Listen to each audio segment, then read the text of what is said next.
Hello po, magandang araw po ulit sa lahat. Ako po ulit ito, si Kuya Bob ng Kwentong Ducks Diaries. Pasensya na po ako, ngayon lang po ulit ako nakapag-update kasi umattend po ako ng aming year-end party sa Pasay City nung nakaraang linggo. Kaya ngayon lang po ulit ako nagkaroon ng time para makapag-post ng bagong istorya na mapapakinggan nyo po ulit sa ating YouTube channel at TikTok. So sa mga hindi pa po nakakapag follow at subscribe sa ating YouTube channel, please lang po supportahan po natin ang ating YouTube channel at follow nyo na rin po ang ating bagong TikTok at Facebook page. At sa mga gusto po magpadala ng kanilang istorya, confession, kung tungkol man yan sa sex, love, or success, or gusto humingi ng advice, pwedeng po yan na masend nyo po sa ating sa ating TikTok at Facebook page. Pwede nyo rin po yung isend sa ating email, kwentongmentomen at 2024 at gmail.com. Or pwede rin po kayong mag-send ng voice message sa Facebook Facebook page kung hindi po kayo kung tamad po kayong mag-type or magsulat ng inyong confession or story, at ako na pong bahala mag-interpret or mag sa buhay ng inyong story. Okay? So, ngayong gabi po ay may babasahin po ulit tayo na story na pinadala sa ating Facebook page. At hindi ko na po kayo bibitinin pa. Ito na po ang kanyang istorya. Good day, Kuya Bob at sa Kwentong Ducks Diaries. Just call me Badette. Isa akong bisexual at working sa isang BPO company. Hingi lang po ako ng advice kung ano ba dapat kong gawin. Ito po ang story ko.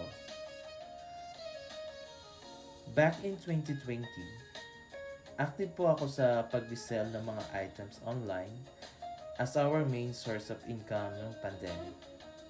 That time, limited lang ang knowledge ko sa pag-online selling at pag-post sa mga groups.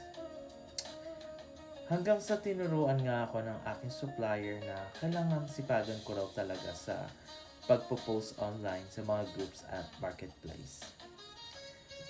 Kuya Bob, describe ko lang ang sarili ko. Bisexual ako pero di ako cross-dresser.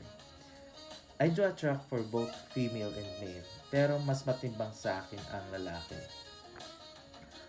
One day, na-restrict ng Facebook ang aking account due to spam.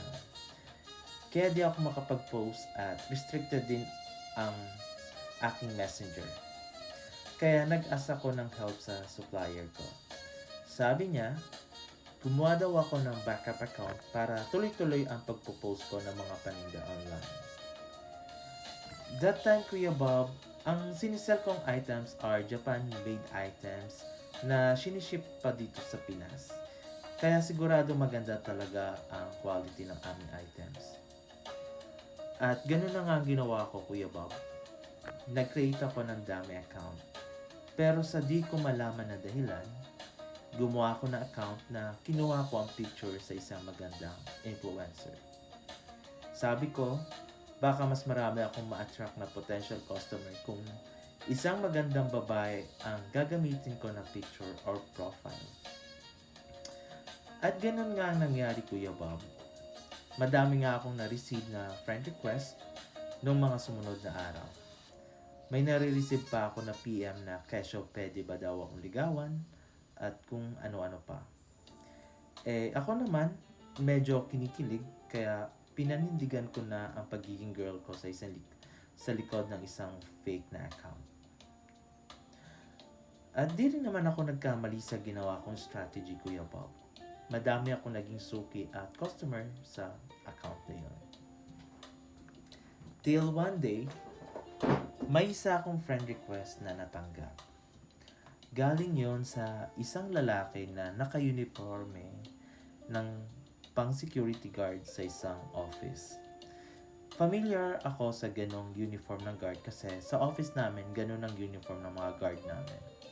Yung formal at nagmumukha talaga silang matika sa ganong uniform. Inistalk ko nga ang account ng guy at dun ko nakita ang mga pics niya. Grabe, ang cute niya, Kuya Bob. Masasabi mo na mukhang may pinag-aralan na parang pinili maging guard. Parang ganun yung vibes ko. Moreno siya at slim ang katawan. Ang nakatawag talaga ng pansin sa akin ang kanyang mata na seductive. Malakas ang sex appeal niya in overall. At inaccept ko na ang friend request niya, Kuya Bob. At doon ay nagsimula na kami mag-usap. Kinikilig talaga ako pagkausap ko siya. Kaya naman, panay pakit ko sa kanya at nagpapalitan pa kami ng mga photos sa messenger. Pag nagre-request siya ng video call, madami akong palusot at di naman niya ako pinipilit. Minsan, may message akong na-receive sa kanya. Ang sabi niya sa message, anlandi ko daw. Kesyo lumalandi daw ako sa lalaki na may girlfriend. Sa gulat ko, sinabihan ko din ng masakit na salita ang girlfriend niya na gumagamit ng Facebook niya. At blinak pa nga ako. Medyo nagulat ako at nalungkot din at the same time. Pero tuloy lang ako sa buhay at racket ko sa pagpo-post ng binebenta namin na Japan-made items.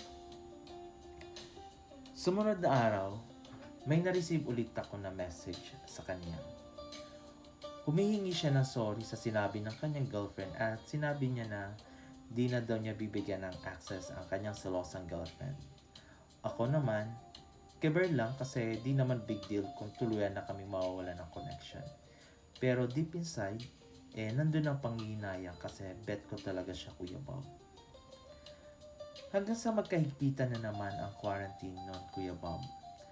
Lagi ko siya nakakausap pag duty niya. At tuwing gabi nga ay nagji-duty nun siya sa office na kanyang pinapasukan sa McKinley Hills sa Taguig. Isang gabi, nagpadala siya ng mga voice messages. This time, sobrang lungkot niya sa mga voice messages niya. Nag-send din siya ng picture ng office nila at sino ba naman di malulungkot na nag-iisa lang daw siyang naka-duty sa office nila paggabi due to quarantine at social distancing na pinapatupad ng government.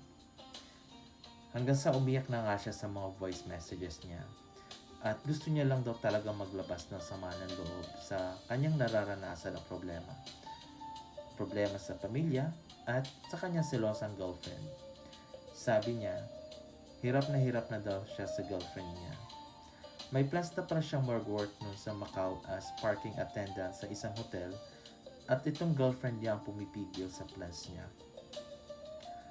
Nagbigay ako ng payo sa kanya at pinakinggan ko talaga ang problems niya. At nasabi ko na napaka-rare ng ganitong lalaki na willing i-sacrifice ang pangarap para sa kanyang mahal. Pero sa akin, hindi talaga ito worth it na i-keep kasi kung ganun tao, yun sila mismo ang pipigil sa growth mo. So, sa tingin ko, hindi talaga siya worth na i-keep. At nagsabi nga siya sa akin na kung gusto ko daw ba siyang i-meet. Sabi ko, busy ako at di pa ako ready. At sinabi niya sa akin noon, Kuya Bob, na tanggap niya daw ako at alam niya na dummy account lang ang gamit ko. At dun nga, Kuya Bob, inamin ko na rin na dummy account ka lang ang gamit ko at isa nga akong bisexual. Pero di ko pa rin pinapakita ang mukha ko sa kanya nung time na yon. Sabi niya, okay lang daw sa kanya na kung bakla or bisexual ako kasi karamihan daw sa mga kaibigan niya ay part ng LGBT. Simula nun, Kuya Bob, ay di ko na siya kinakausap. Nahihiya ako at di pa talaga ako ready i-reveal ang sarili ko sa kanya. Di pa rin naman siya nagbabago after ng pag-uusap namin at tuloy-tuloy pa rin naman kaming nag-uusap pero di na ganon kadalas. Last na pag-uusap namin natuloy nga siya sa Macau. at hiniwalayan niya na yung girlfriend niya na toxic. At ganun pa rin, kinukulit niya ako na makipag-meet sa kanya.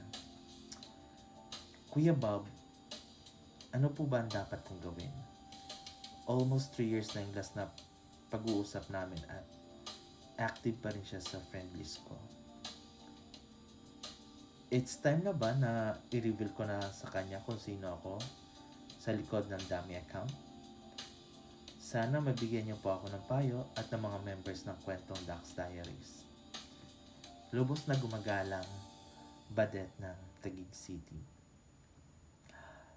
Alright, Badet, maraming salamat sa iyong binigay na sa iyong story na binahagi sa ating Facebook page.